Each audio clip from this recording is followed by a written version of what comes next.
Beehive Sports Podcast is powered by Swing Juice. Visit swingjuice.com. Use promo code Beehive20 for 20% off your golf and MLB PA apparel. Episode 11, 12, somewhere in there. Episode 12. Welcome, everybody. Tonight's show will consist of I'm going to tell a story about Canine Chopper, actually, to start us off. It's one of my favorite stories while Chopper was living. So I'm going to get into that like pretty much right away. Then we're going to get into local shout outs. Buzzin' and Buzzkill, our new addition to the opening Buzz segment. Then we're going to talk about the match, the LIV. Is it LIV or Live? What are they calling it? I think it's LIV, but I don't know. We'll find out Thursday when they actually tee it up. Okay, so we'll call it LIV for now until further notice. The Broncos, it sounds like their sale is going to be accepted, the offer by Rob Walton. I'm going to give a shout out to Carlos Carrasco. I want to get into briefly the NIL and the Blind Side. I rewatched the Blind Side the other night, so I want to talk about that a little bit. And we're going to give a couple happy retirements out to some well-deserved NFL players. Nothing, no date in sports history was really, we didn't have a landmark night like we did Devin's birthday, Asher's birth. Nothing like that I could think of. So it's just going to be 3 fast facts in sports history. Sketty on golf tips tonight. That should be a good one. And the things that sting, we're going to get into the Jerry Jeudy case, more on Deshaun Watson, the never-ending saga. Marion Barber passes away, a college football assistant coach charged with homicide. And in the rundown, I got about 4 or 5 stories for you in the rundown. Sketty will be leaving us after that point, and I'm going to be joined by Brian Hagberg in my hive, and we're going to get into the then and now of the Warren County Playground Program. It's a program I grew up in. He grew up in it too, so it was perfect that he could come on and talk to us about it. We're going to get into like just some of the reminiscing and what it's become considered, considering what it used to be. All right, let's go.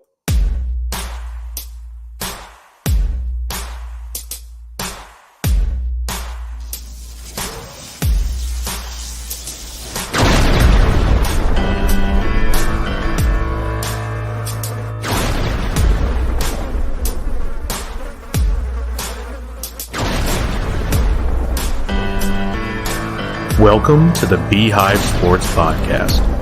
Here are your hosts, Joe and Sketty.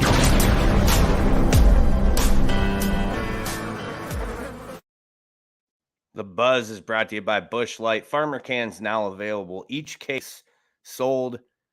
Busch Light will donate $1 to Farm Rescue, with the grand total being matched by John Deere. Very important in these times, with diesel fuel being you pay the same for a chocolate milk at Peppermill that you do for a gallon of diesel right now. So it's a good cause. Get yourself some Busch Light Farmer cans. Not only is it the most tasty and refreshing beer of all time, but it's for a good cause. You're drinking it in support of something great, right? Absolutely, yeah. So I'm going to get one more shout out to Maynard Woodworks. You can see my little sign down here that Curtis made me. It's a awesome little company he's got going, upstarting. Find him on Facebook, Maynard Woodworks. He's a talented kid, got a lot of shit going there, so make sure you check him out. If you haven't followed his page, give it a follow. Maynard Woodworks. It's MAYNARD Woodworks. All right, so we're through the weekend. It was a good weekend. Did you have a good weekend? Yeah. I played. Riley was out of town, so I played like 31 holes of golf on Saturday. Nice. So yeah, it's all right. Got a little Napoli's afterwards, and at the club. Had a good day. Yeah. Yep. How'd you shoot? 78.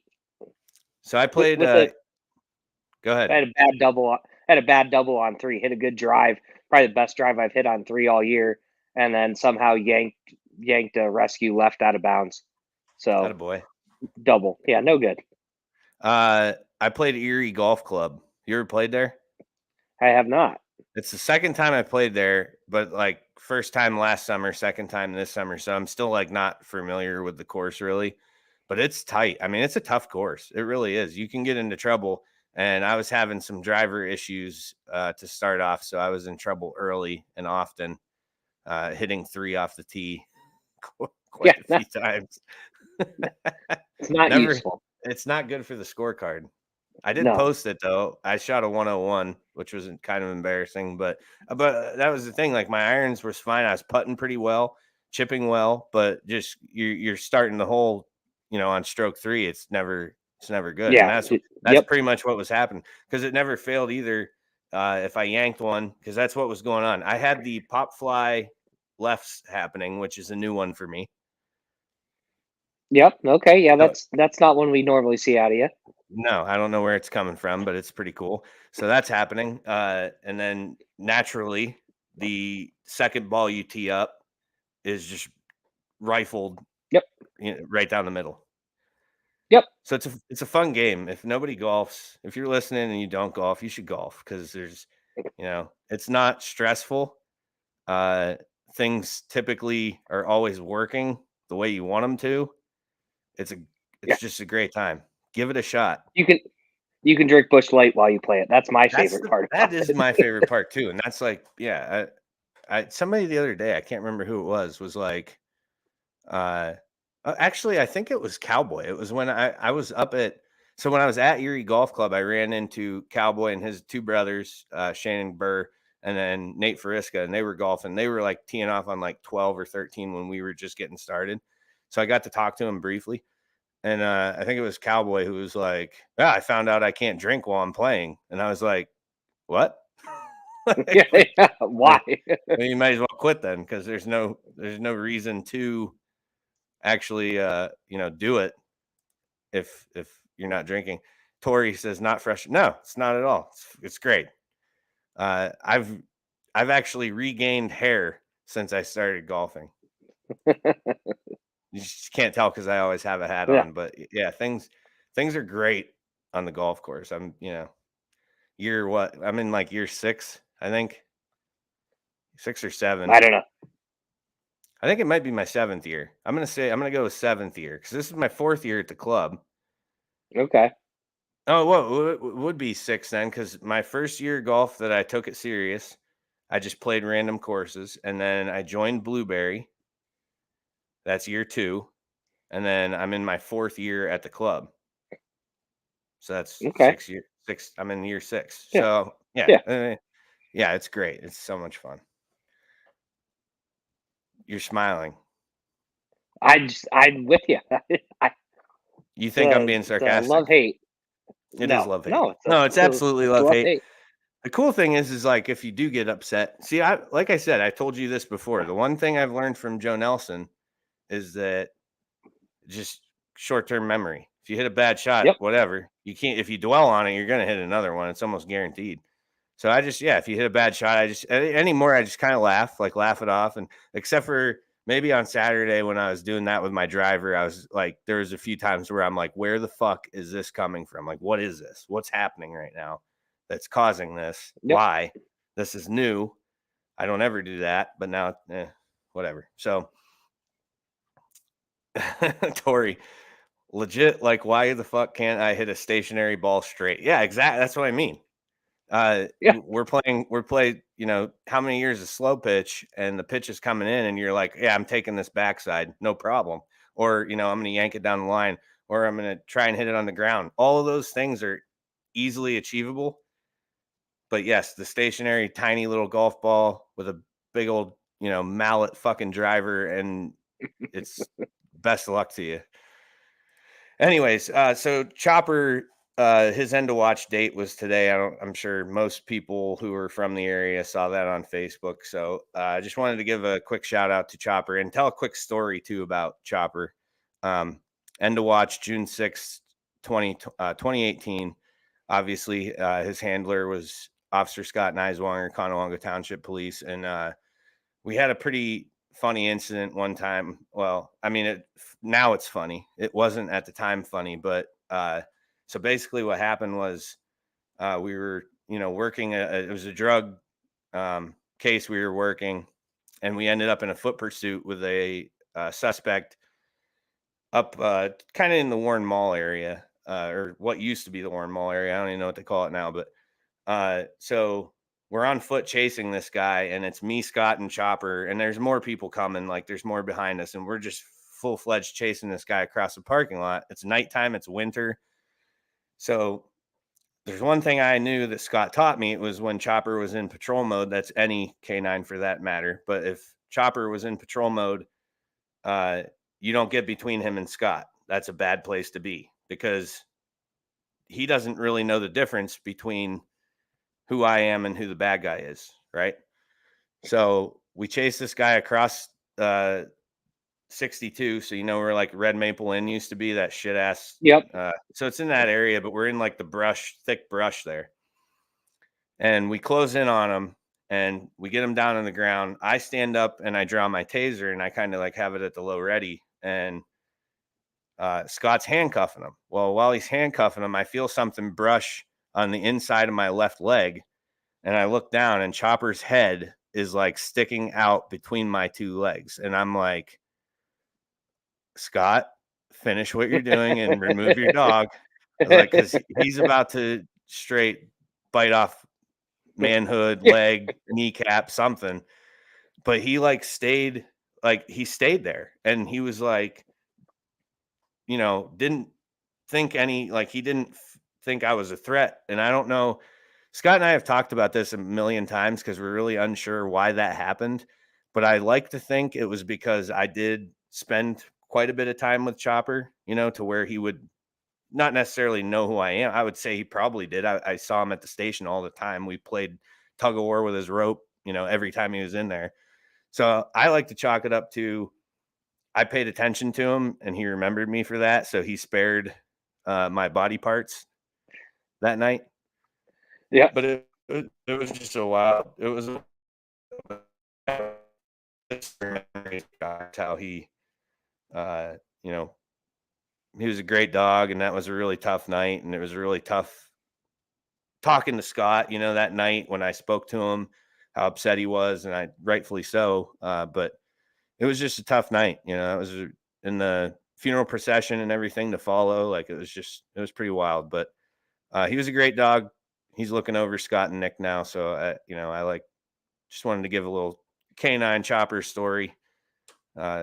And of course now, he's memorialized by probably the biggest scramble in Warren County. Yep. Two flights with a waiting list. So I don't know too many. I don't think there's many that are that big. I mean, maybe except for Special Olympics one that's Monday. Special Olympics is that's 2 flights. That's usually pretty. Yeah, that's usually 2 tee times. Yeah, same deal. It's pretty full, but yeah, the Chopper tournament, you got to try and get in earlier. You will not have a spot. So it's cool that everybody came together for that cause and to be there for Scott when he needed it the most. So it's pretty badass.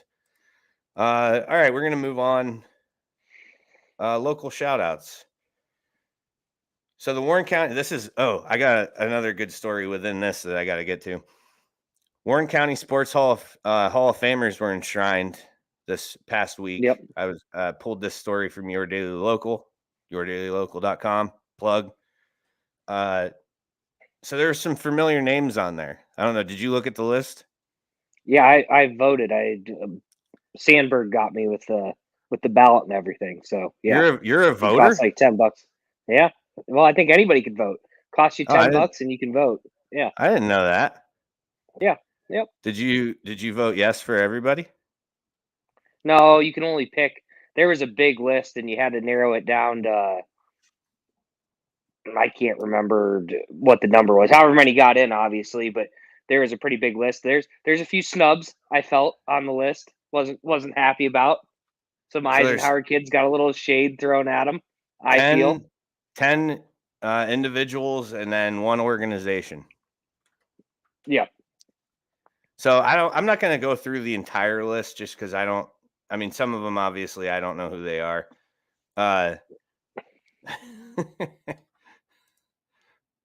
Tori's harassing you in the comments, which I appreciate. Says that's not Sketty's style.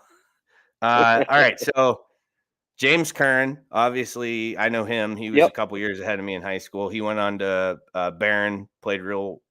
I think he was like a scoring leader up there too. I mean, he was a great basketball player. Yeah, Hallie Dubia. Yep. Did you vote for Hallie? Yeah, I did vote for Hallie. Yes. Yep. I have a good Hallie story. Oh, So boy. obviously, everybody at the club knows how like she's a badass golfer. Yep. She's really good. So, one morning, this is like 2 years ago, Nordine had joined the club on the membership drive they were doing. So him and I go up one morning. It's like a Saturday. We're probably hungover.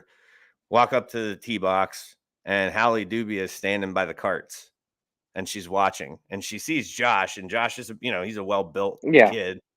And Josh sets tees his ball up, and before he even does anything, she looks at him. She goes, "Well, you're built like Koepka. Do you hit the ball like him?"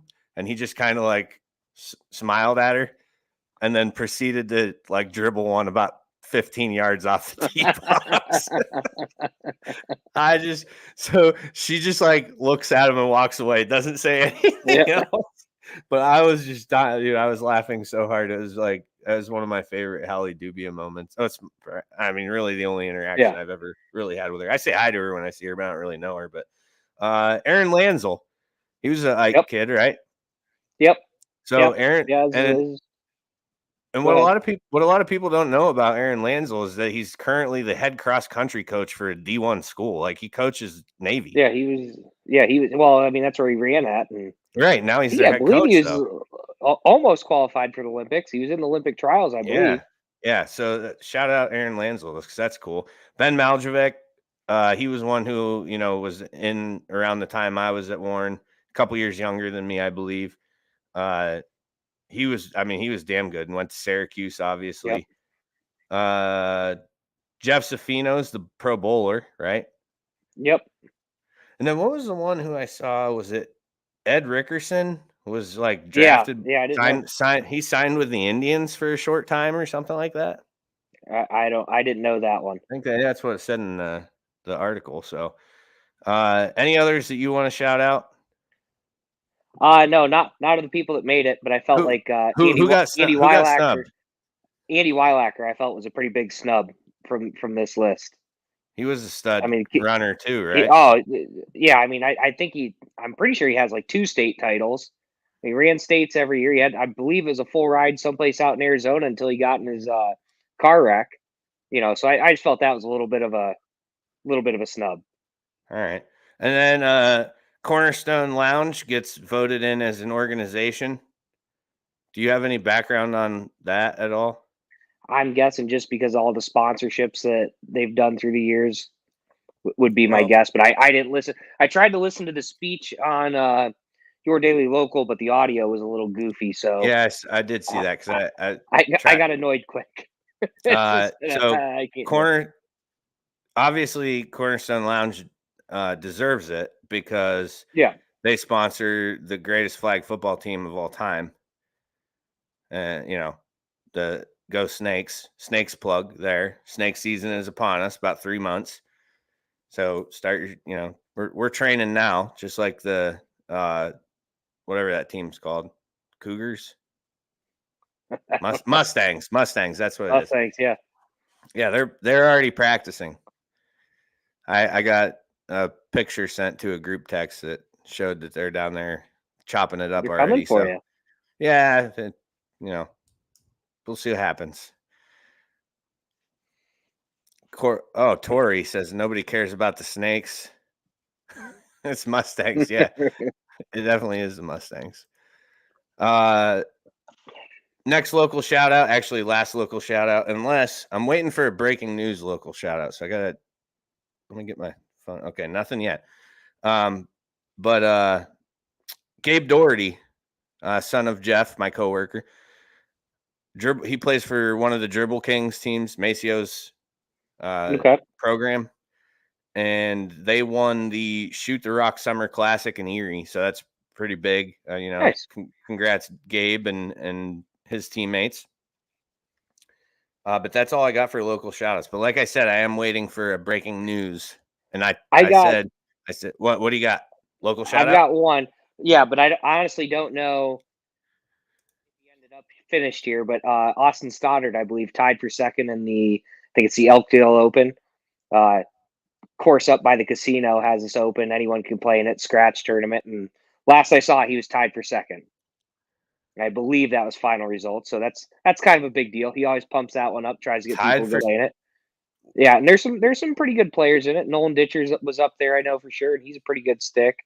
I didn't look at it too close, but I know he was up there. So, shout out to Austin. Shout out Austin.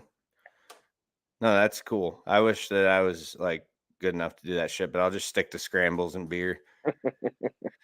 That's where I'm at in life. Yep. Let's see. All right, so we're on to Buzzin' and Buzzkill. So this is the new piece that we started last week. We're gonna do it every week.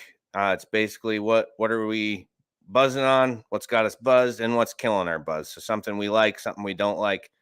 Sketty, go ahead and get us started. What's got you buzzing this week? Well, my buzz I had my best round of the year on Thursday. Smooth little 74 with a missed 3-footer on 18. First time all year, 18-hole round, didn't have a double bogey. So I was pretty happy about that. Broke the streak. Yep. Broke the streak, but then I immediately started a new one on Saturday. So excellent. Hopefully this one doesn't last as long. But yeah, it's been a bunch of rounds. So it was nice to kind of like get a decent round out there.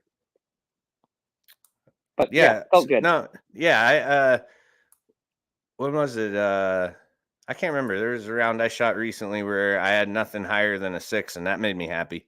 Yeah. Like, it feels good when you get one in. Yeah, and that's where, about where I'm at. If I could keep the 7s and 8s off the scorecard, I'd be, that's how I need to get my handicap down a little bit. But what's got me buzzing? TBS, the channel. What I've learned, what I've learned since dad life has kicked in, and Asher wants to be up at 5 a.m. having a bottle. TBS plays like a couple hours straight of Family Matters reruns.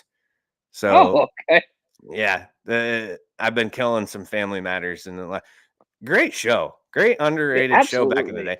And a fun fact about Family Matters, something I found out: the show, if you watch like the first like 5-6 episodes, Urkel almost only makes one appearance, maybe 2 in the first 5 or 6 episodes. The show was originally a spinoff, and Harriet Winslow, the mom, was supposed to be like the main character of that entire thing. Like it wasn't, it was never supposed to be like the Urkel, the Steve Urkel show, because that's what it ended up calling. Like you watching Urkel, nobody even called it Family Matters. That's what I always, when I was younger, that was it. Let's watch Urkel.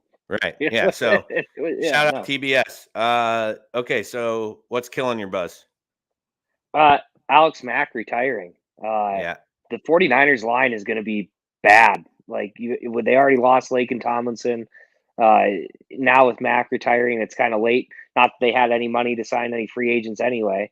He did rework some things, so it cleared like $4 million in cap room. But fantasy drafts will be coming up here in the next few months. My early advice is stay away from 49ers because that line is going to struggle. They struggled at times last year, and my heart hurts for poor Trey Lance. Way too early prediction is he's going to struggle, and everyone's going to blame him. And I got a feeling it's going to be the interior of that line is just garbage.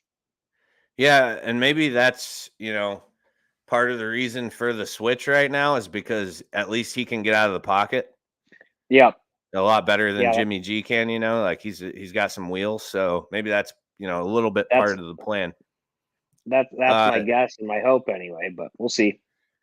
What's killing my buzz? And again, just so people are aware, these the buzz and buzz kill we've decided can be anything. It does not have to be sports related. I mean, obviously that's where we look first, but if there's just nothing really happening, you can choose whatever you want, whatever's killing your buzz. What's killing my buzz right now is changing a diaper, putting on a onesie, and then just hearing Asher immediately fill the diaper back up with shit and have to undress him immediately. I mean, this is like his new thing, I think. Like I don't know if he thinks it's hilarious or what, but literally change him, put his onesie back on. It's like clockwork. When you tighten the last button, he just drops a bomb, and it's he knows. Yeah, I think he does know. So he's torturing me. I still love him, but yeah, that's what's killing my buzz right now. All right, so that's it for buzzing and buzzkill. Gonna get into the match real quick. You didn't watch it, right? I watched zero. I've been on it since the beginning. I just had no care in the world to watch some average golfers golf. Like I see that at the country club every week. Here's what. All right, fuck off. First of all, that would be if you were calling me average. Are you calling me average? I'm calling you average. Well, in my head, I was thinking if I wanted to watch somebody hacking around the course and tell bad jokes, I'd just go play with Colosimo. It's just another Thursday to me. Actually, is real fair comparison. That you say that. So here's what I've gathered from how this is shifting. It is literally zero about the golf. It is purely they want you to see these guys in a real life setting, being themselves and whatnot. And it was cool. I mean, I liked it. I enjoyed watching it. Allen struggled. He played way better at the Pebble Beach Pro-Am. Like, he had a real bad day. And I don't know. Pebble Beach, like that Pro-Am, I don't know if they had people there. It didn't seem like there was many fans in attendance at that. So I don't know if this was like the most people he's ever golfed in front of. He got the jitters a little bit, but he played like shit. I think of the holes that him and Mahomes won, his better ball won them one hole. I mean, it was bad. Brady was also off, which was a lot of fun to watch. But no, the banter was good. Rogers is pretty decent at golf. He impressed me last year watching him play. Like he was, he's solid stick. He gets solid. Around all right. Rogers is pretty tough. Mahomes played decent as well. Yep. But no, Brady. There was one funny thing that happened during this that I saw a lot of people bringing up, and it's like them reverting to calling Rogers a bad teammate. Is that he gave Brady came up to a putt, and he's they're kind of discussing it, and Brady's like basically like, well, I think it breaks left, and Rogers is like, no, man, it goes right. Are you sure? Yeah, definitely goes right. So Brady lines up the putt, takes Rogers' advice. It goes left or whatever. It goes the opposite of whatever Rogers said. Yeah. And he just, doesn't even come close to making the putt. So what people were saying is that because that was the hole, I think that was 11 that could have won them or given them the lead, not won it, but could have given them the lead going into hole 12. Instead, they tie it off and it remains tied going into 12. Well, then Rogers sinks the winning putt. So everybody's like, he's a fucking glory hound. Like he gave Brady a bad read because he wanted to make the winning putt. He didn't want Brady to do it. Like it was pretty funny, but no, it's definitely coming down to it's about the entertainment. It's not about the match at all, which I'm okay with. I mean, I wasn't anticipating watching great golf. It's nice to see them like struggle at something, like get frustrated a little bit. And you could see how when the match started to get tight at the beginning, they were kind of dicking off him, making jokes and shit. And when we started approaching like hole 7, 8, 9, where it was a tight, match, the joking and shit stopped. Like they got serious. They were, they're competitive.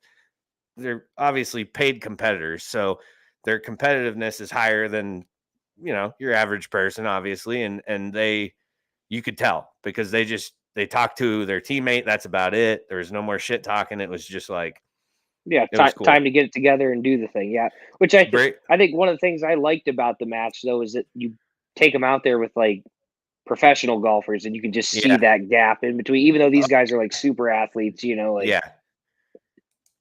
it's not an easy game. No, it's not definitely not. Game. Definitely not. All right. Moving on from the match, sticking with golf though, the LIV is living. Sketty's going to run with this. Go ahead. Yeah. So within the last week, they finally announced the list. I forgot to pull up the list of all the golfers, but there was probably 10 to 15 recognizable names I thought on the list. The biggest of which at the time was Dustin Johnson, who got a cool $125 million just to go play on the tour, which he surpassed Tiger. Tiger Woods has made, I think, 121 million in his entire career on the course. Dustin Johnson just got more than that just to show up, which is still nothing compared to today's news that Phil Mickelson signed for 200 million. Is that Tiger what it was? I saw he committed. 200 million. I saw he announced he was going, but I didn't see what the price tag was on that. 200 million. They allegedly offered Tiger something in the high 9 figures. So I'm thinking Phil's 200, like Tiger probably on like 750 million they offered him, and he said no. Wow. But like we also saw Kevin Na, who's been on tour for a while, just basically straight up didn't even wait to see what the PGA is going to do. Just basically said, "No, I'm done with the PGA. I'm just playing here exclusively." He basically resigned from the tour.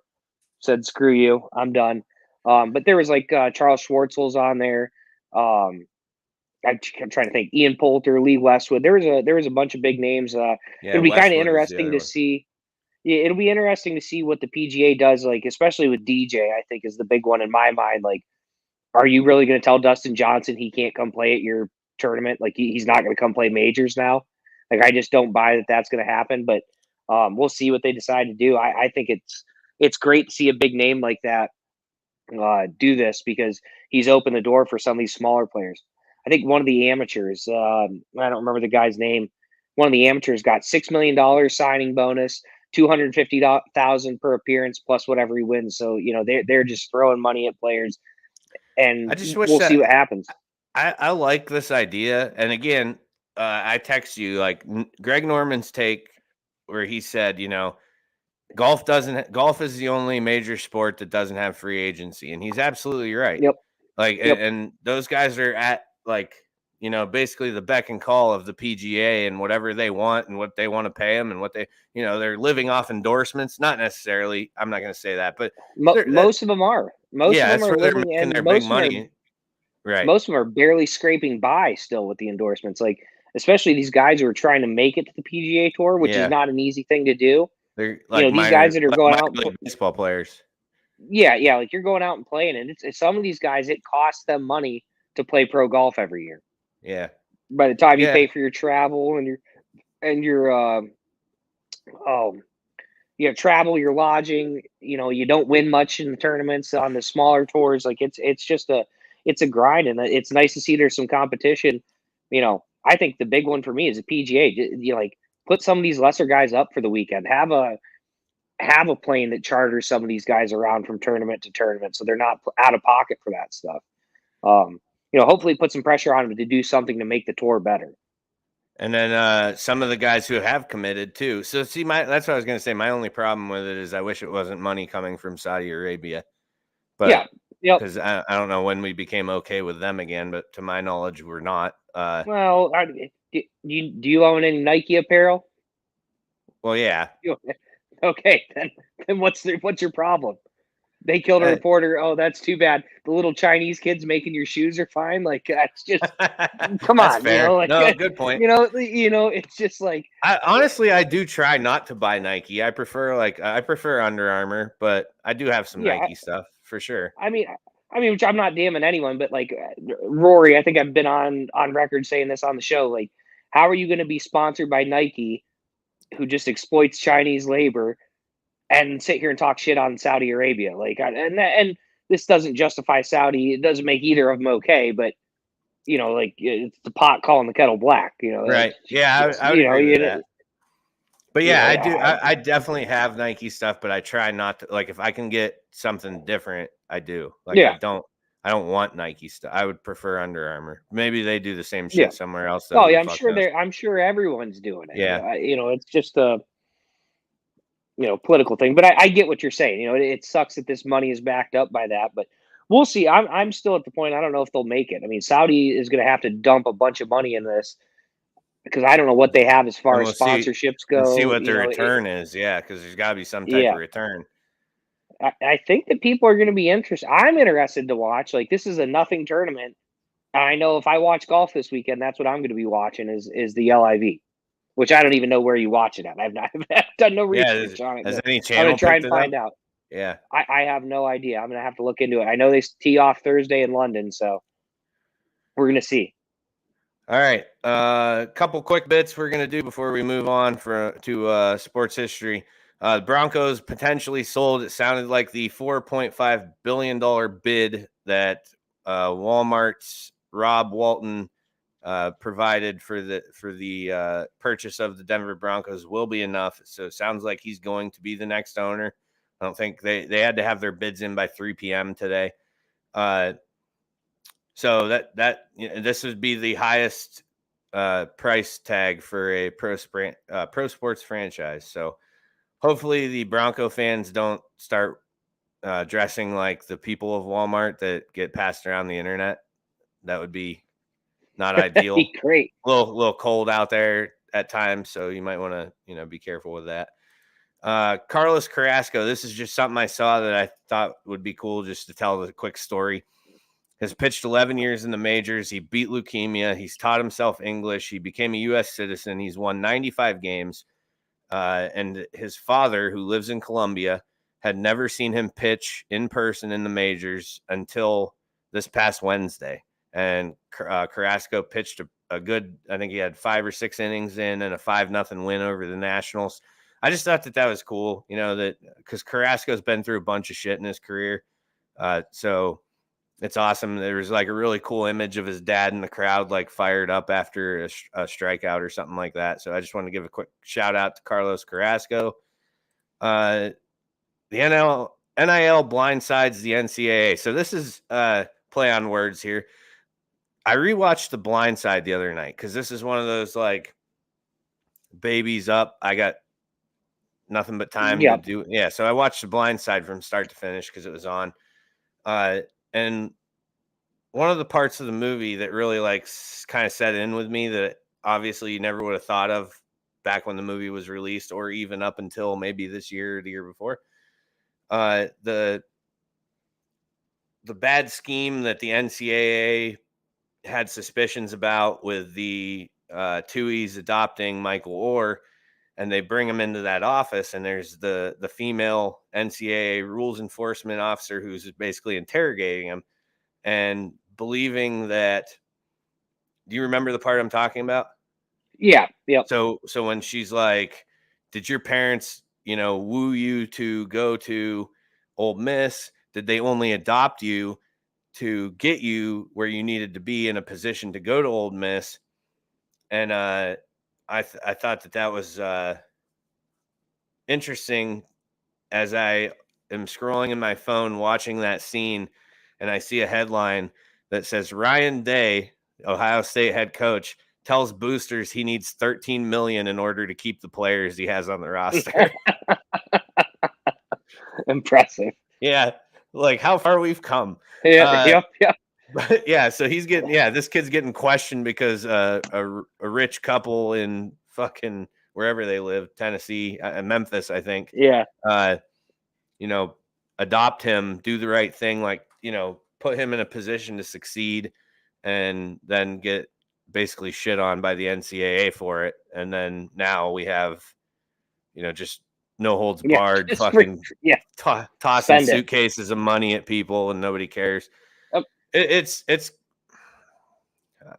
the more this shit goes on, man, the more I'm like, oh boy, like this has just bad news written all over it. College football is going to go down the fucking drain. It really is. Yep. That's my opinion. Some people, they deserve the money, and I'm not saying they don't. They work hard and they do their thing, and I'm all like, I appreciate the NIL, but it's cap just going to get something. Worse this is fucking crazy. Yeah. This is crazy. The big money boosters are going to, like, other than Texas, who apparently can't get their shit together. Right. Like you're going to land all these kids.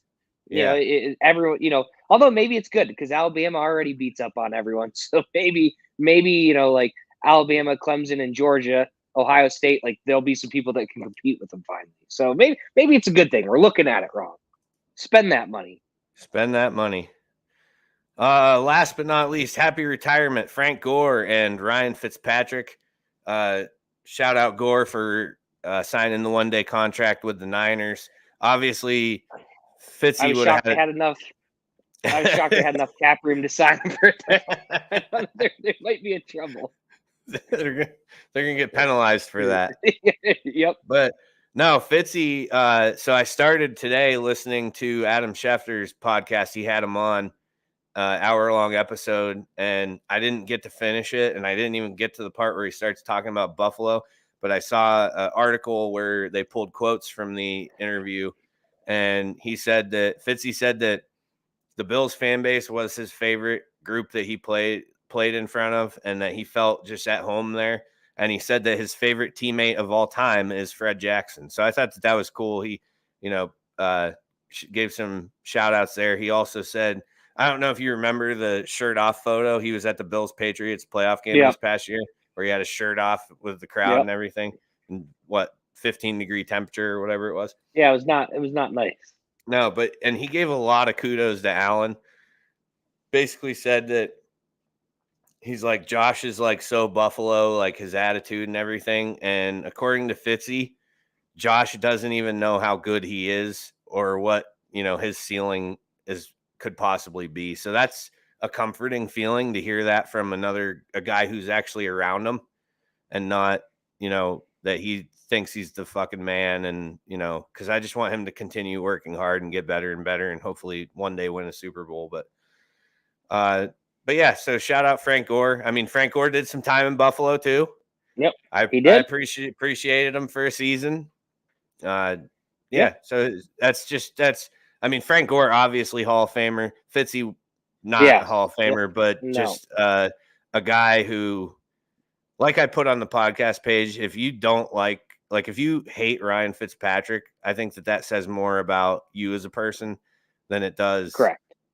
Ryan Fitzpatrick, because how do you hate that guy? No, he played with more heart than 98% of the NFL players that I've ever watched in my lifetime.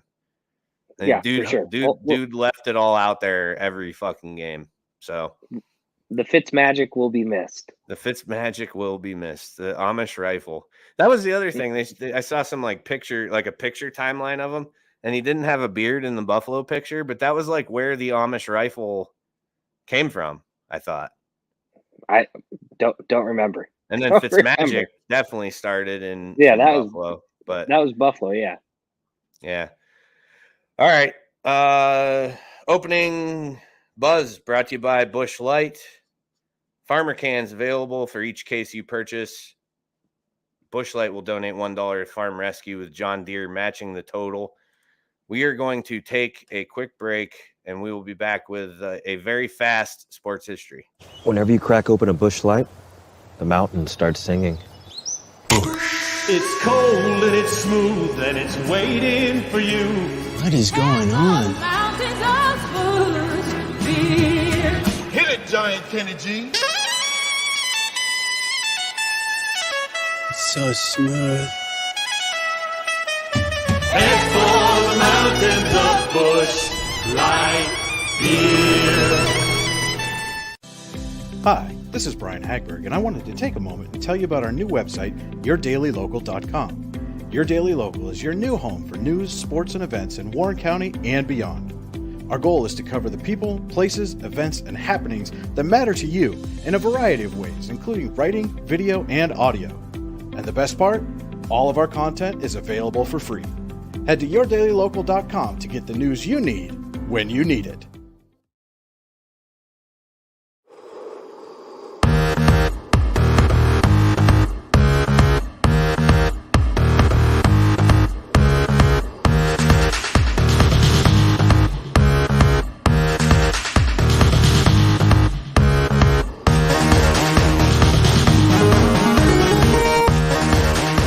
Let's take a look back at this week in sports history.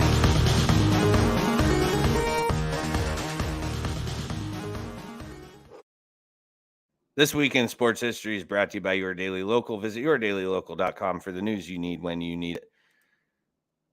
3 fast sports history facts, and it's actually from today's date, June 6th. So 1937, the Philadelphia Phillies trailing 8-2 to St. Louis.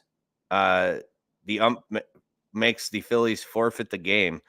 Did read into it a little bit. It had something to do with a rain delay, and there was a law that they couldn't play baseball after so long. And for whatever reason, the Phillies were like ready to be done. I think they were in the middle of it. It was the second game of a doubleheader. So I don't know if they were just gassed or what, but they were winning 8-2. But they start like doing unneeded pitching changes, long mound visits, asking for a new ball. The ump called a delay a game and made them forfeit. So they lost while up 8-2. Number 2, 1966. This is one of the most important days in a NFL fan's life, actually.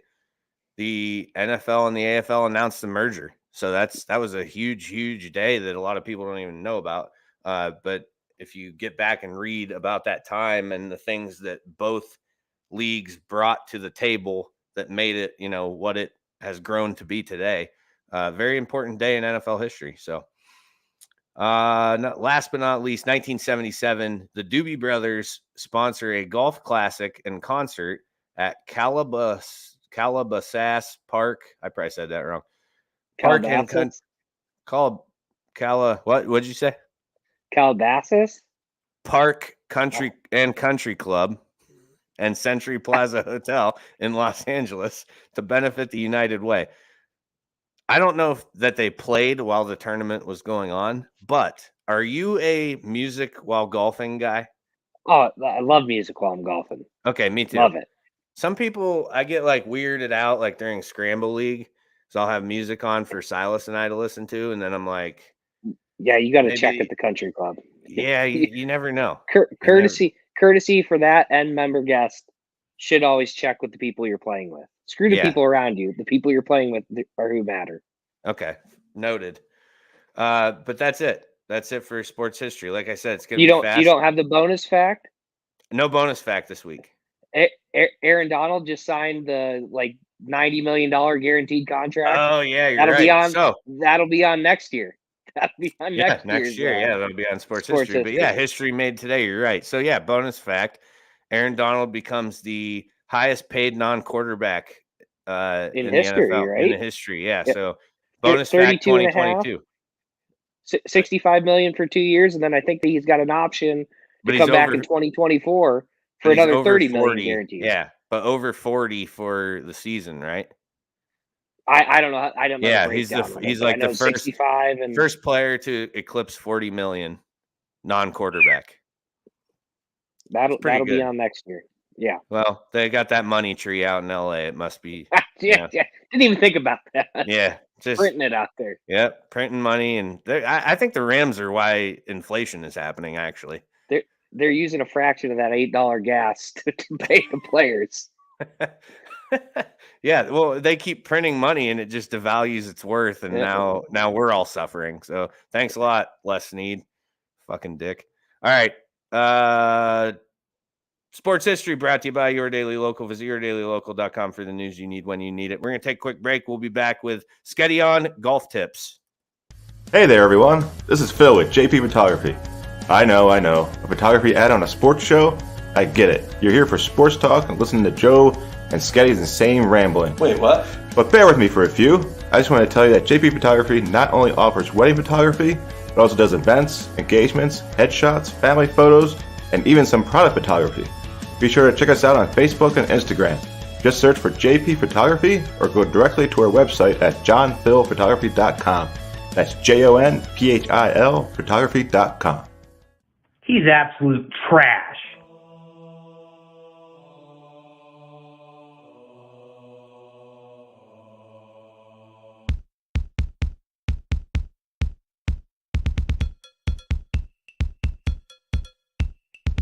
Sketty on. Let's have a listen to what Sketty's on this week. 0% chance that works. Let's hear it, kid. Okay. So, usually watch a lot of videos on golf tips. I believe you do the same thing. I think most normal people watch a lot of golf tips if you're into the sport at all. And normally they're helpful, little swing changes and stuff. But I saw one today that was tips to break 90. And the first 2 tips were play the correct tees. Now, I'm all for playing whatever tee you think it helps you out to enjoy the game. That's fine and good. But you can't go play, a 5,500-yard course and say, oh, yeah, I break 90 regularly. No, you don't. If you're a man, you have a course and you have, like Conowongo, it's the white tees. Depends on where you're at, what your normal league play is. That's what tees you should play to say that you broke 90. The equivalent, doing that is the equivalent of me cranking a basketball hoop down to 8 feet, dunking on it, going around and telling people, yeah, I dunk all the time. Nothing to it. Sometimes I even do a little 360 jam.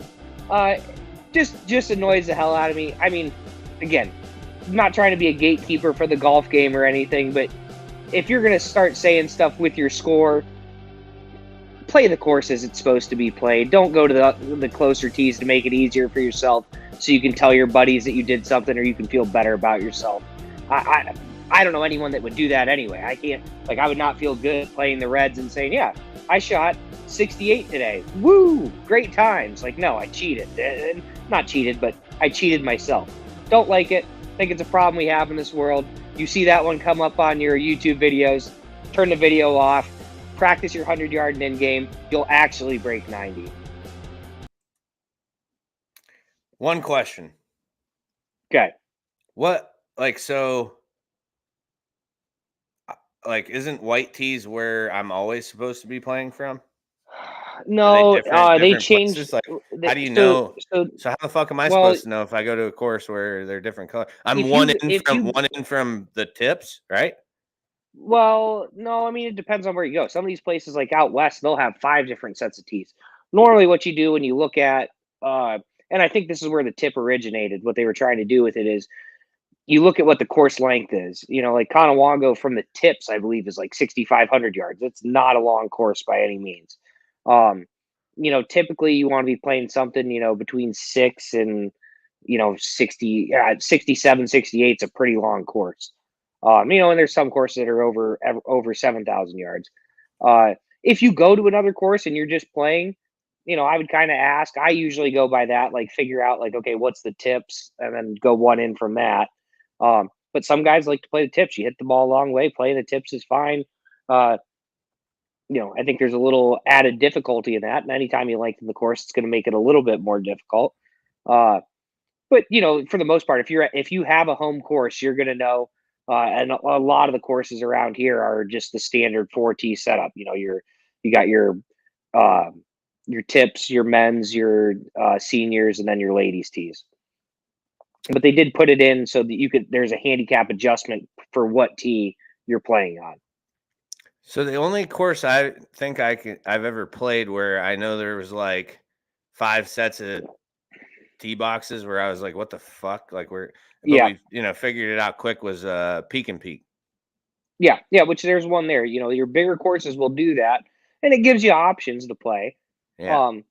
But you kind of just got to know in your head, what do you like? Again, Conowongo, I think from the whites to blue is not much different. It's 6,400 yards. We would do this a lot in Arizona when I'd go out with my old man and his buddies. They would want to play not quite the senior tees, but they were not quite the courses were short. There were multiple times I drove par 4s out there. It was just too short for me, but that's what they wanted to play. That's what we played. There's not really nothing wrong with that, but you kind of know in your head. But you can't so the point of Sketty on this week is if you want to break 90, don't just move up to the next tee boxes and think that you're better. Exactly. It's not improving your game. Yeah. Right. Yeah, I agree with that. Yeah, that's not improving your game. Work on your 100-yard in game. That's how you break 90. Just moving up and saying you did it, like I said, that's the equivalent of lowering the basketball hoop and saying I can dunk. Just because it works for you doesn't mean anything. Yeah. All right, that's it for Sketty On. We're going to take a quick break, and we will be back with the things that sting. Jones Pest Control, your hometown pest control company servicing residential and commercial properties in Warren and surrounding areas since 2015. Sean and his crew will work tirelessly to keep your home or business free of insects to rodents and everything in between. Contact Jones Pest Control at 814-241-2222 814-230-9548 and set up an appointment today. And remember, ants, spiders, bees, or mice, don't think twice. Call Jones Pest Control, 814-230-9548. Checkout means sales and services with 2 locations on Warren's East Side. Their garage at 800 Lexington Avenue not only services cars sold by Means, but has knowledgeable staff and modern state-of-the-art equipment waiting to serve their hometown of Warren. Whatever you need, including alignments, tires, brakes, yearly or enhanced PA inspections, oil changes, and much more. Make your appointment today at 814-723-7191, extension 2.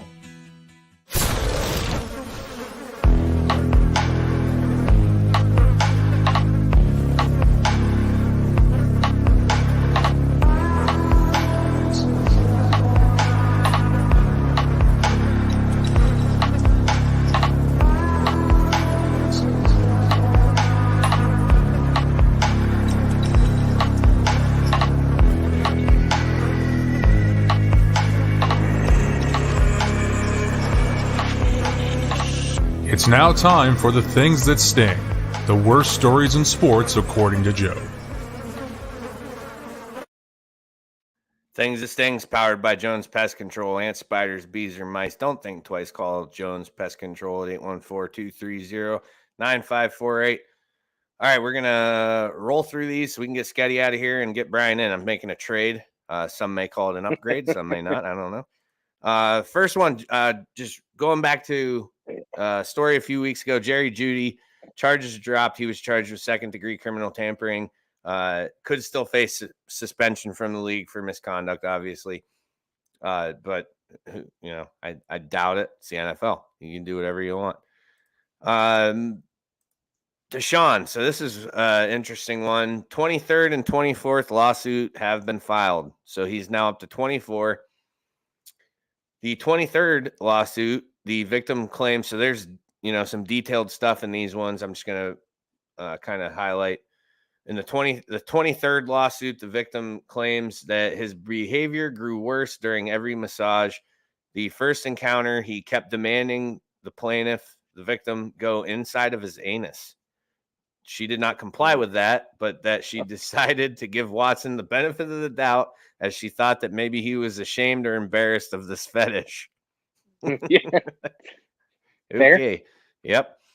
In the second encounter, the behavior escalated. He started getting handsy and kept asking the plaintiff if she wanted his penis in her mouth. On the third encounter, the plaintiff did not want to do the third massage. She contends that she was pressured by her boss to do it.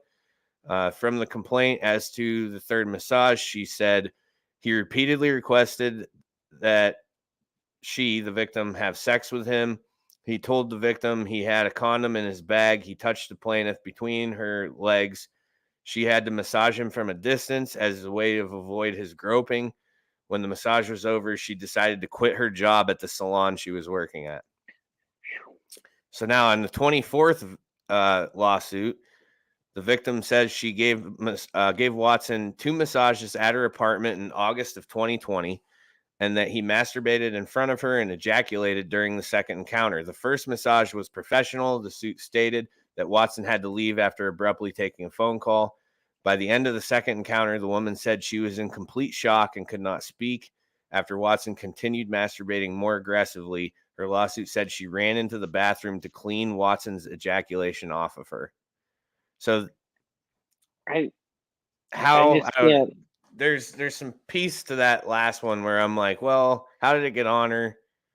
I don't want to go into detail on a Facebook Live about that, but either he's got some fucking horsepower behind that, or she was close enough that that's like that she was helping. Don't understand how you're not. I don't want to undermine her story or but just how I can't envision in my mind a guy sitting there doing that, and you're just like, okay, I'm gonna keep massaging you. This is weird. Like, you didn't say stop or leave the room. Like, I don't understand. Yeah. And then maybe she felt like she couldn't.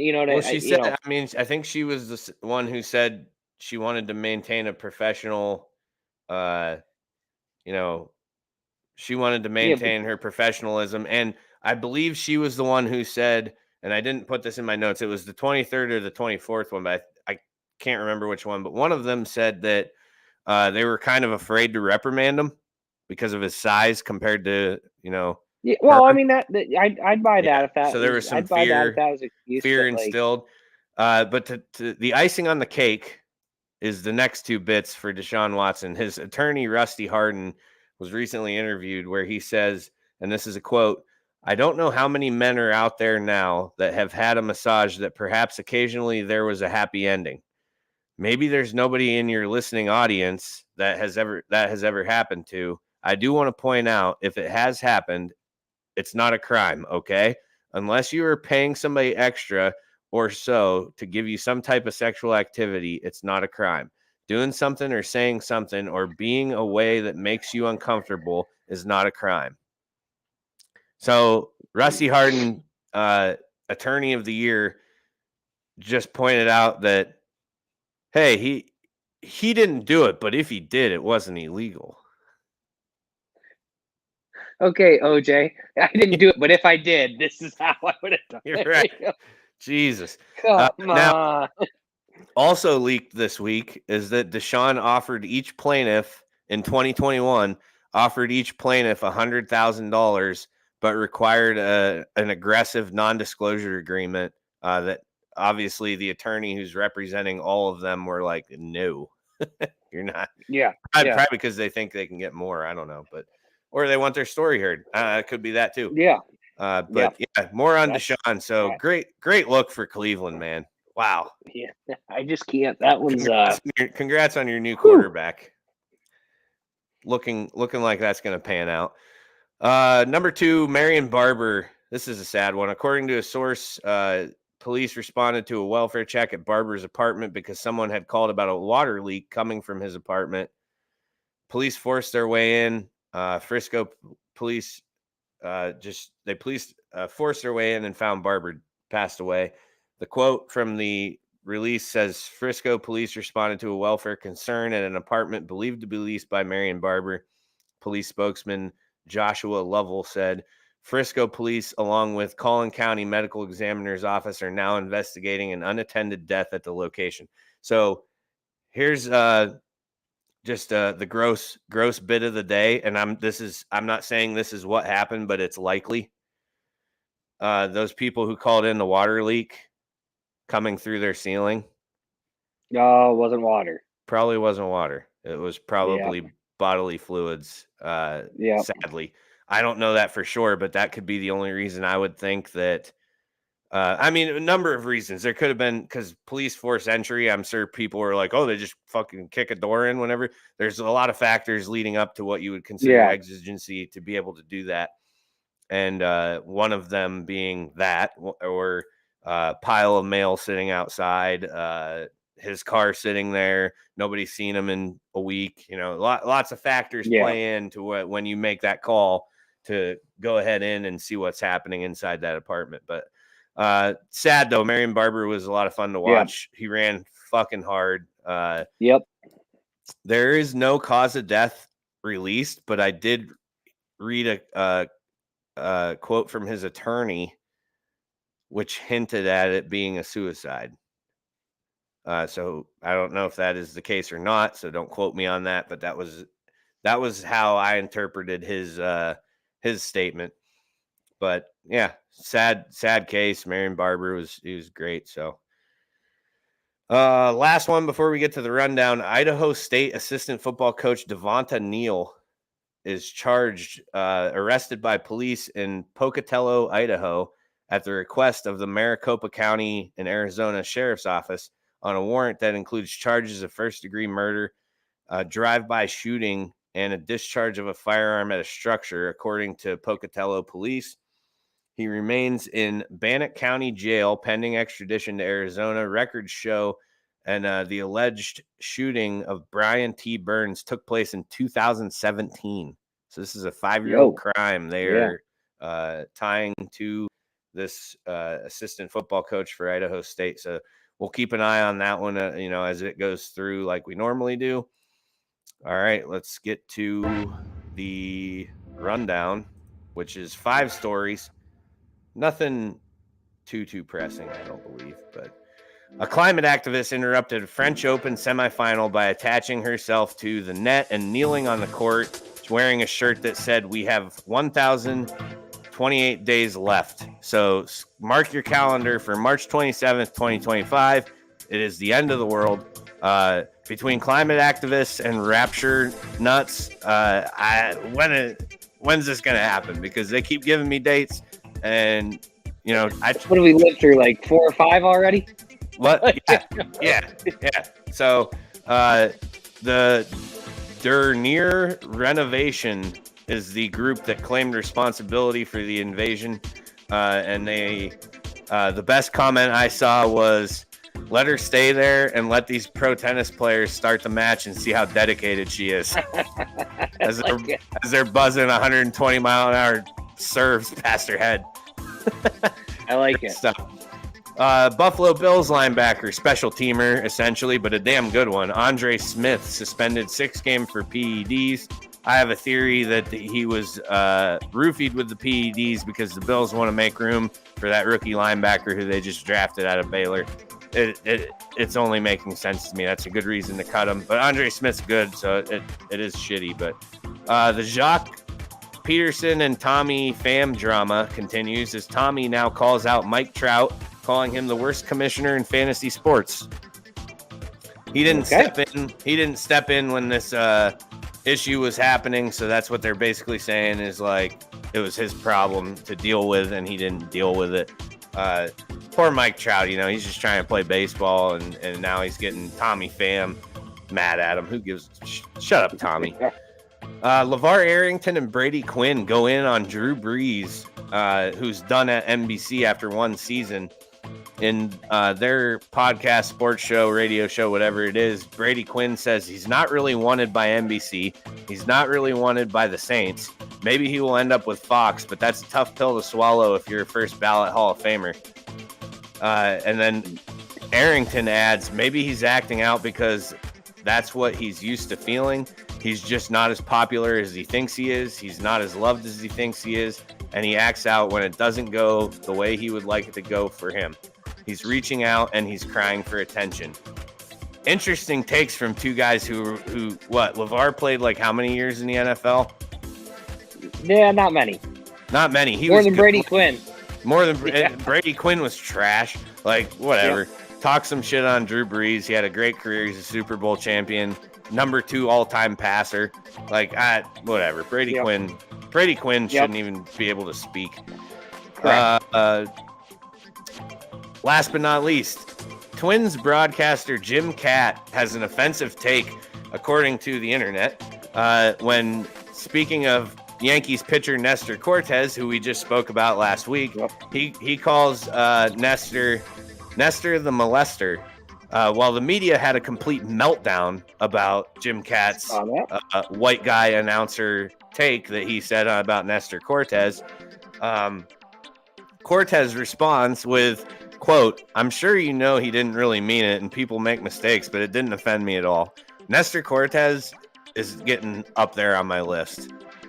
Yep. And I'm not allowed to say too bad he's a Yankee until October. So for now, I like Nestor Cortez, the Yankees pitcher. No, I just think that he's taking an extremely mature approach to a lot of shit that's been thrown his way the past couple of weeks.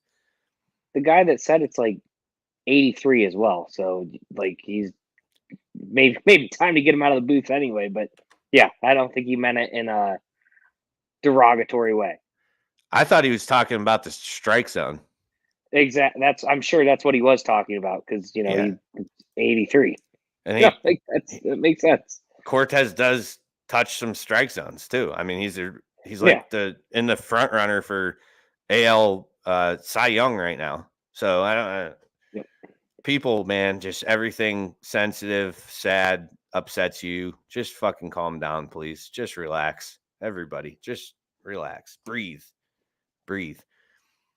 One story I didn't get to on the things that sting that I will be bringing in next week because I was waiting for more quotes and response and stuff like that.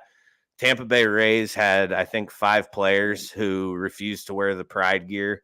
I didn't get to read too much on it, so I'm saving that one for next week because then we'll have a better understanding idea and be able to roll with that one a little bit better. But definitely that one's crushing some headlines right now. People are very upset by that. So we will touch on that next week, like I said. Not like Nestor touches strike zones, but we're going to touch on it next week. All right. That's going to do it for Things That Sting. This edition of the Things That Sting, powered by Jones Pest Control. Ants, spiders, bees, or mice, don't think twice. Call Jones Pest Control at 814-230-9548. Everybody say bye to Sketty. He's taken off for my hive, and I'm going to be bringing in Brian Hagberg. So I'm going to put up the break time video here while I get him in. And Sketty, will see you next week. Yep. I may be in the comments. We'll see. Oh, great.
Blue Line Auto, located at 1606 Pennsylvania Avenue East in Warren, is locally owned and operated and is a family-run business specializing in vehicle sales and service.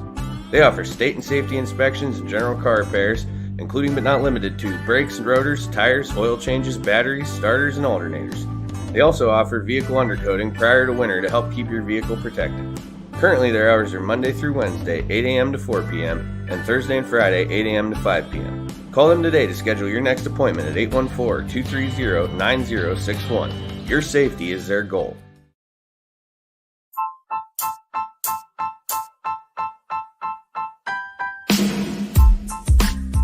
Hi, this is Ryan Klein, the host of the new pop culture podcast, Me, Myself, and Rye.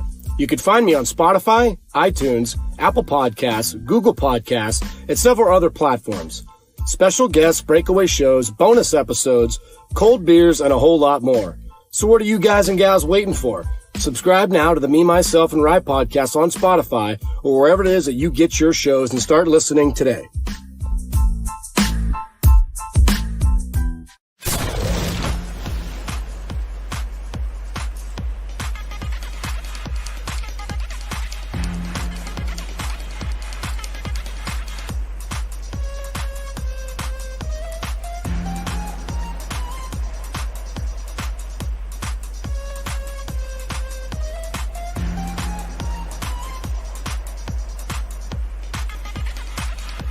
My High, Joe and Sketty's very own world of sports.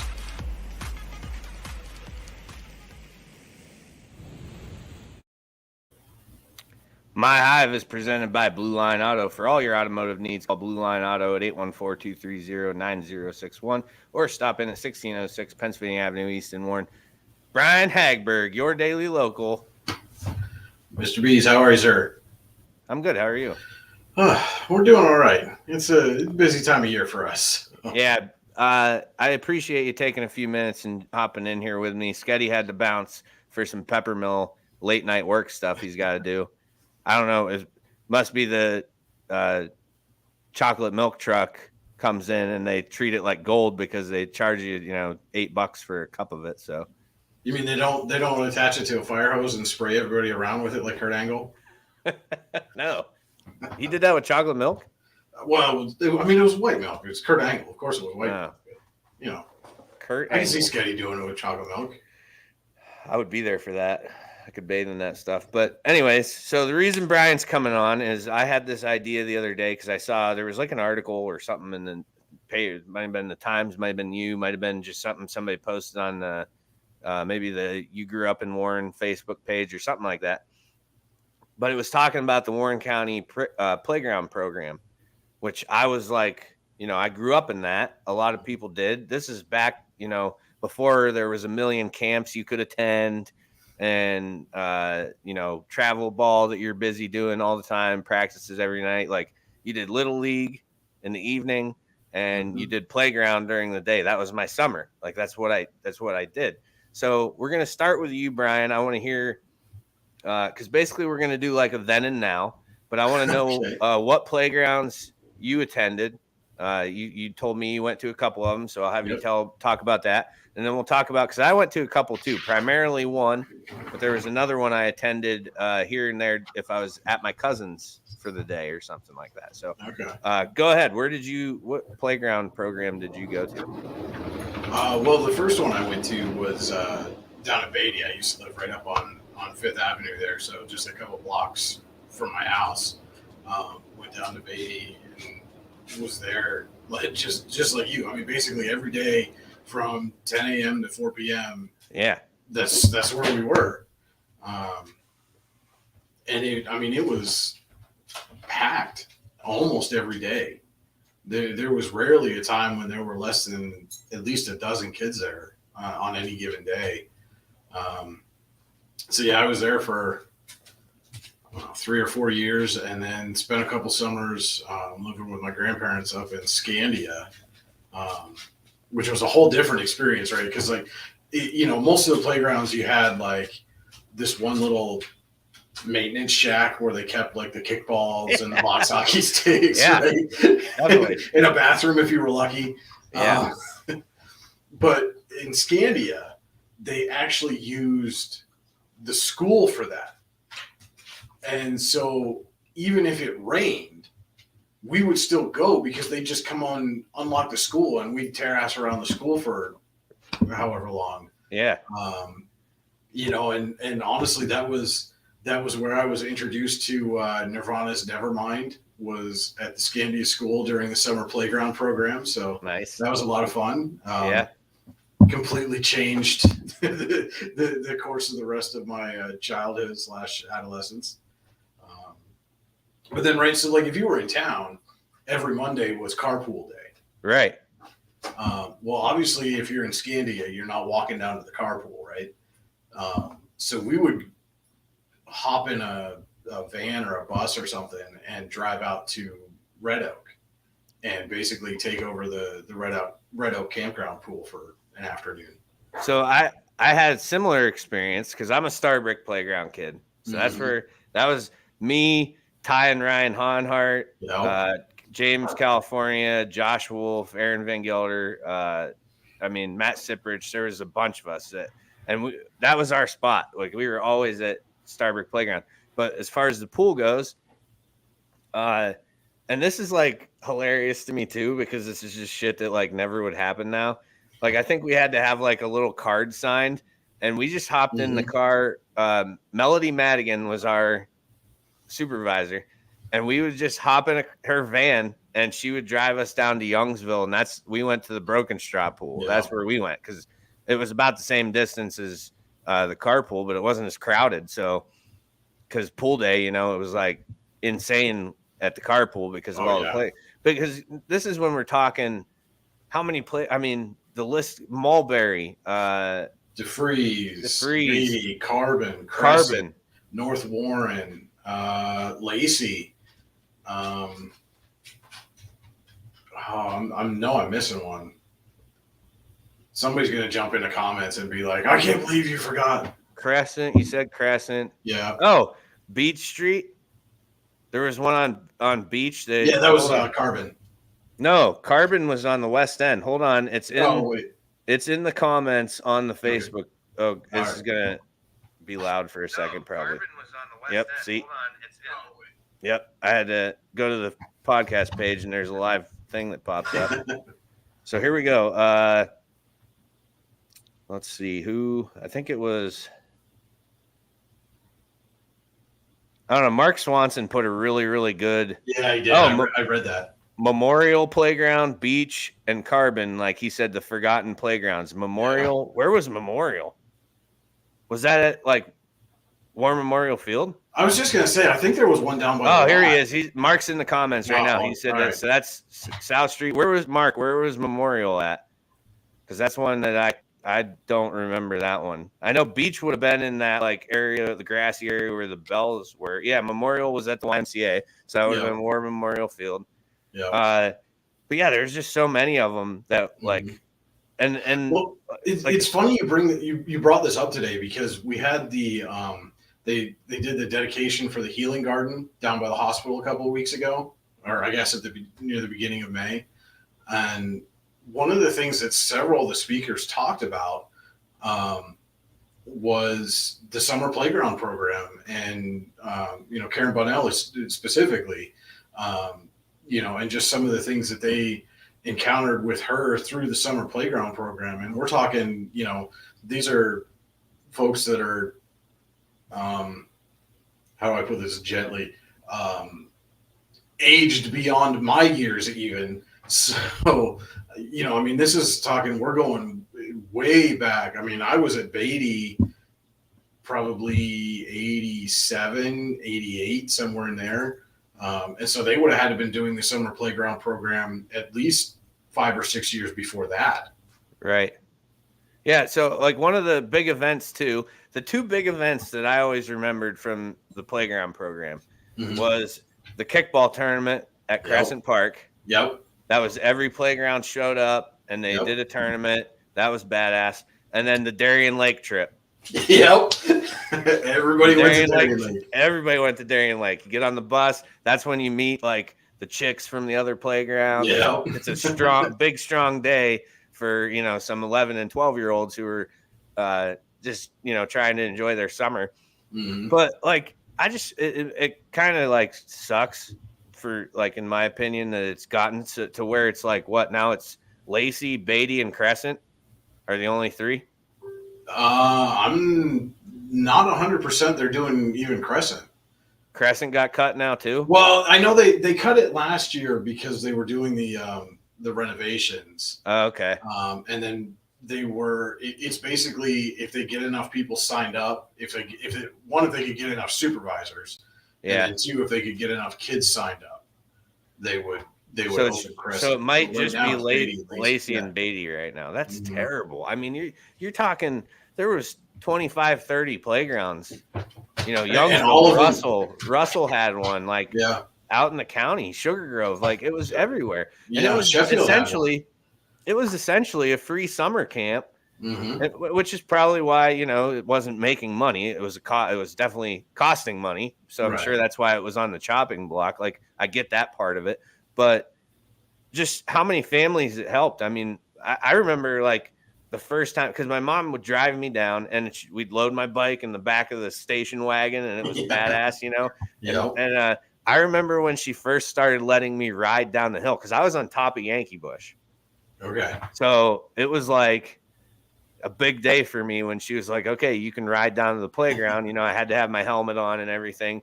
Oh, yeah. And that was wild though. I felt like that was like flying the coop day for me as a kid where I'm like, I've made it. Like I have the trust of my mother to operate this two-wheel machine down this steep ass hill and not die. And I only crashed once, and it was when I was on a scooter right in front of Ty's house too. I made it all the way to the bottom, and that's where I piled up. Well, it's funny you say that because the first playground experience I had, and that was the other thing is you got lunch there. Yeah. You got a bag lunch if you were there. And I don't remember that part. I don't think we got lunches. Okay. Well, we used to take, because here's kind of like how it operated for me. We figured out a way to play 3-on-3 pickup baseball on the little Starbrick field. The backstop was destroyed. Like it was just like two fences. There wasn't even like an actual backstop behind where home plate was. But what we did was we drug 3 tires out into the field. We played Pitcher's Paradise 3-on-3 baseball. We would start first thing in the morning. At lunch, we would write the score in the dirt at home plate, so we remembered what it was. We'd leave for lunch wherever we were going, somebody else's house or your own house, but we would all meet back and we'd pick up right where we left off. And like Melody, but I just remember like you just show up and then you fill out an index card, like a literally index card. You'd put your information on, and then that's when you were. And then when you needed picked up, tell me if you did this. You'd call collect. But when you say your name, you just say, "Mom, need picked up," and then she would not accept the call. Yep. And then she'd be there in 10 minutes. It was that was the line. I mean, related, but not. When I was at Beatty, in the middle school, that was if you had practice. That was the line at the payphone outside the gym at Beatty. Was everybody call and collect to call for their ride? But no, I didn't have to do that in the summer because I always lived close enough that it was within walking distance. And that actually got me in trouble. The very first time I went to the playground was one of the carpool days. And my mom didn't want me to go because I was still not the best swimmer. And so, we're there, and this is why I remember that they had the bagged lunch at least for a couple of years, because we're all sitting there eating lunch, and then the playground supervisor was like, "All right, everybody, get your stuff, and we're going to walk over to the carpool." And I was like, "Oh, I don't have anything, it's just shorts and a t-shirt or whatever." And I was like, "Hold on, I'll go get some stuff," and because my house was only like 2 blocks away. Yeah. I walked up to my house and I got swimsuit and towel for me and somebody else who had forgotten their stuff, and walked back down. And we went off to the carpool. And my mom worked through the day, and I typically was with a babysitter. And so the babysitter was like, "Yeah, you can go to the playground." And then we left the playground and went to the carpool. And the babysitter knew that I wasn't supposed to go, and came down to the playground and was like, "Where the fuck did they go?" and we're over at the carpool, and I come back to the babysitter's house later, and she's reaming me up one side and down the other, and my mom comes to pick me up, and she's getting ready to do the same, and then she took a look at me and she's like, "You're going to get punished enough for this in the next 3 or 4 days," because I went to the carpool and had no sunscreen at all. And she's like, "You walked into the room and you were pink from head to toe." And she said, "I figured you were going to get punished enough for that little adventure that you went on, and just suffering the sunburn for the next week." Yeah. And like stories like that, like it's just something I was reminiscing on the other day and kind of thinking about. And now I drive by Starbrick Playground, and where the basketball hoop is a tank battery. The basketball hoop's gone. The cement pad where the asphalt is now where tank batteries sit. They actually moved the backstop. Well, what was left of the backstop where we played, they tore it down and they put one facing the other direction, which not our fault, but I remember when we got to the point where we realized we were too old to be playing baseball at that field, because California gets a red line big barrel. So it's the first big barrel that we all like see, and we're like, "Well, holy shit, this is badass." And we started launching balls into Ty's pool because he lived like our home run was the weeds, and there was a creek. And on the other side of the creek was Ty's backyard, and that's where the pool was. And I remember Todd came over, his dad, and was Hondo, Todd. Oh, yeah. He came over and was basically like, either you guys are going to find a new place to play or you're done using that bat. Fair enough, because he was a large man, so we were all like, "Yes, sir, yes, sir, Todd. Whatever you say, Mr. Honhart." But no, I was just like a couple other things I was thinking about. Oh, so my like side playground that I went to every once in a while was Carbon, and that was because my cousin lived on the West End. So if I was down there for the day, we'd go over to Carbon Playground. And ironically, Pam Taylor was my playground supervisor, who I then went on to work with her husband at WPD. But it was so that was like, and what was crazy when we went down there though is I was like, man, these guys are so lucky because they had Betch Jackson at their disposal to play whatever they wanted to. And I always thought like, man, we're like the Roughnecks out in Starbreak playing using tires as bases, and but we like got that's what we did, and it was and the other thing I was thinking, we need to somehow we need to bring back box hockey. Like I would rather play box hockey than cornhole. Yeah, I think that's fair. And if we can make this an adult game, like cornhole's, your adult drink, you got to have a beer in your hand. Like I could play box hockey with one, using one hand on a stick, beer stays in your hand, make it a game just like that. So I think we need to somebody needs to. Well, okay. Let me ask you this though. What was your box hockey? You took turns taking shots, or were you just chaos and everybody slamming their sticks at the puck all at once? No, it was alternate shot. Yeah, like you tap 3 times for the face-off. You set the puck in the middle, and then whoever wins the face-off gets the next shot. The only time you could shoot twice in a row is if you made it, like if I'm on your side, like playing defense, it's my shot, and I shoot it through the middle and I make it, then I get an additional shot. Right. But if I make it through and then I miss my second shot, then you're coming back the other way. So. No, did people play it that way? I went to a place in New York, and they had box hockey, and I was, as a kid or an adult? As a teenager. Okay. But they played it, and it was just like you did the 3 hits for the face off, but then it was like, why are you even doing a face off? Because you're both just swinging your stick at the puck the whole time. So then they're just like going nuts trying to score. Yes. Yeah. And they would like carry the puck on their stick and do all this other kind of stuff. And you're doing stupid. It wrong. Yeah. That just, if it wasn't for the Buffalo Bills, there would be nothing about the state of New York that I like.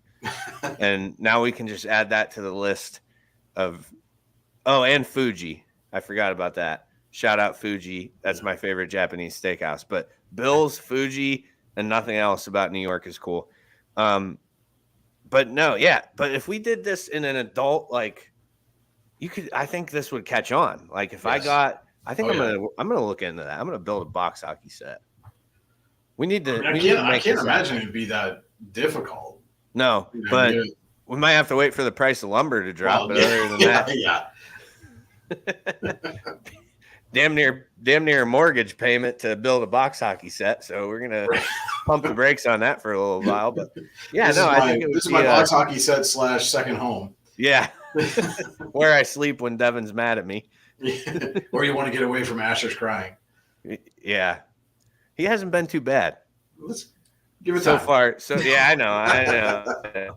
But yeah, Fatherhood has been great so far, so I'm enjoying that. But this is the stuff that makes me sad. I would love a day later on in life that I could say, Asher runs in and hops on his bike and says, "Hey, I'm heading to the playground. All right, man. I know you're going to be okay there because people weren't completely insane in the early 90s, and I mean maybe they were, and I just didn't see it." See, and then, here's the thing, and I think part of this too is you look at some of the things that we have now, and having the sex offender list and things like that are probably necessary, but at the same time, they increase people's paranoia, right? Yeah. I don't I don't think it's reasonable to think that these people just didn't exist in the 80s and 90s. No, Clearly they definitely existed. Clearly they did. And they documented. probably existed in the same density as far as population as they do now. It's just now that we know where they are. And I think it was treated better too then, though, honestly. Despite advances in the medical field and all of that, the state hospital was once packed full. Now it's reduced to 1 or 2 buildings that they use for psychiatric patients. So I think that's part of the major issue, is that it was taken a little bit more serious. Like, they did treat people, and now it's kind of like, well, we don't want to restrict everybody's freedom, and we just need to let them live their life, and that's clearly not working. But yeah, I mean, I think that's a lot of what it comes down to too, is just you're right though. People are, like what happened, was it last night or yesterday, day before, when everybody's phones started buzzing? Amber Alert, right? Yeah. So, that right there is something that somebody's going to look at and be like, my kid's staying inside all damn summer because he ain't getting snagged by some human trafficker or whatever. Well, and this is something too that you'll come to recognize as Asher gets older, is you're cognizant of the fact of, like, I let my kids go out and play in the backyard by themselves. But there's always that, like, is somebody going to walk by and see them out there without me there and call you or call CYS, and say, hey, these kids are running around unsupervised, and then I have to answer a bunch of questions. Well, I can tell you from experience that when those calls come in, a lot of them are taken, like, I'm not going to say with a grain of salt, they're investigated, but it's like, okay, these kids are playing. They're playing outside. Right. And you're right, though. Those calls do happen because I've, answered several in my career, but it's, there's a fine line too when you're talking spanking your kid, and the line between what's abuse and what's discipline. And that's another thing that I've had to decipher before. And it's like, kid calls and says, my mom smacked my ass. Well, what'd you do? Well, I broke my brother's video game in half.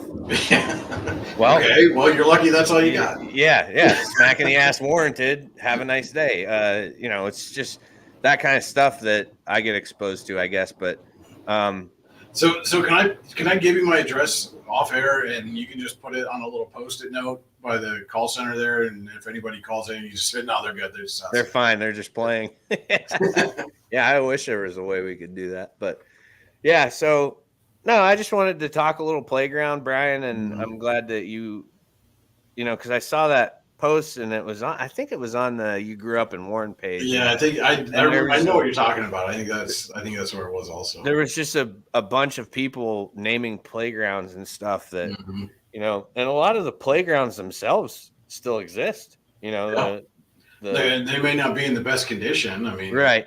Yeah. I know we take our kids over to Mulberry on occasion, and it's like, it's a little sketchy, but that's good for them though. Yeah. Everybody needs a little tetanus in their lives. They do. Yeah. I mean, germs. Yeah. Rust. Yeah. It's all relevant to building your immune system, I think. But I'm also not a doctor, so don't take any advice that I may have.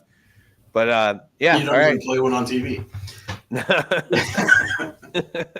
But yeah, hey Brian, I'll let you go. I know you got some baseball write-ups you got to finish, and I don't want to keep you all night. And I got to go be a dad here in a few minutes. So, I'm sure Devin will appreciate that. Yeah, she will. So thanks for coming on. Thanks for sharing some stories, and maybe one day the playground program will thrive again. But I probably wouldn't bet on that one. No, I wouldn't bet on it. I certainly hope so too.